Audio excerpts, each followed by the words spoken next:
दोस्तों, स्वागत है आपका एक बार फिर हमारे संशोधित उपन्यास महासंग्राम अंतर्मन का युद्ध में।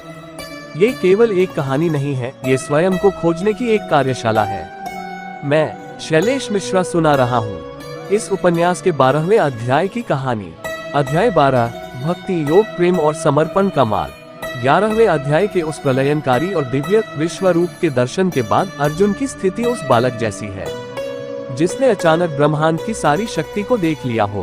उसका भय अब विस्मय में बदल चुका है और विस्मय अब गहरे अनुराग में। अर्जुन के मन में अब एक बहुत ही व्यवहारिक संशय जन्म लेता है। वह पूछता है, हे माधव, अभी मैंने आपके उस विराट और अव्यक्त रूप को देखा जो सर्वत्र व्याप्त है, लेकिन मैं दुविधा में हूँ। वे भक्त जो आपके साकार रूप की निरंतर पूजा करते हैं और वे जो उस निराकार अविनाशी ब्रह्म की उपासना करते हैं, इन दोनों में से योग का सबसे श्रेष्ठ ज्ञाता कौन है?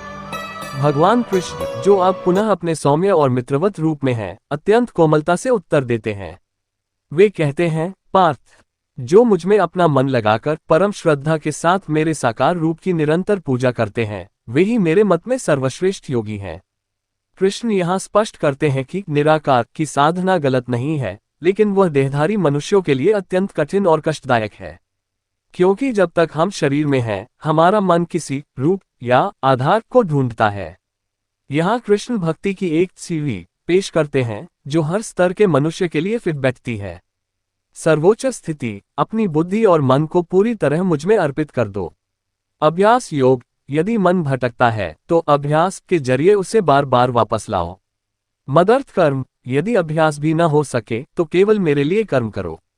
सर्वकर्म फल त्याग, और यदि यह भी कठिन लगे तो कम से कम अपने कर्मों के फल की इच्छा का त्याग कर दो। अध्याय के उत्तरार्ध में कृष्ण उन गुणों का वर्णन करते हैं जो एक भक्त को उनके अत्यंत प्रिय बना देते हैं।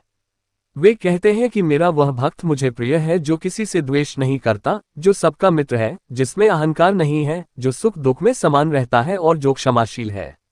अध्याय के समापन पर अर्जुन को ये समझ आता है कि ज्ञान और कर्म की कठोरता का अंतिम गंतव्य प्रेम ही है। कृष्ण की यह प्रेममयी वाणी उसे युद्ध के उस भीषण रक्तपात के बीच भी एक ऐसी आंतरिक शीतलता प्रदान करती है जिससे उसका मुंह पूरी तरह गलने लगता है। अब वह मैदान से हटकर स्वयं को जानने के लिए तैयार है। ये अध्याय यहाँ समाप्त हुआ।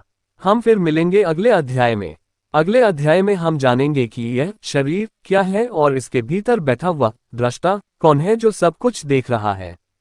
तब तक के लिए मुझे यानी शैलेश मिश्रा को विदा दीजिए। जय श्री कृष्ण।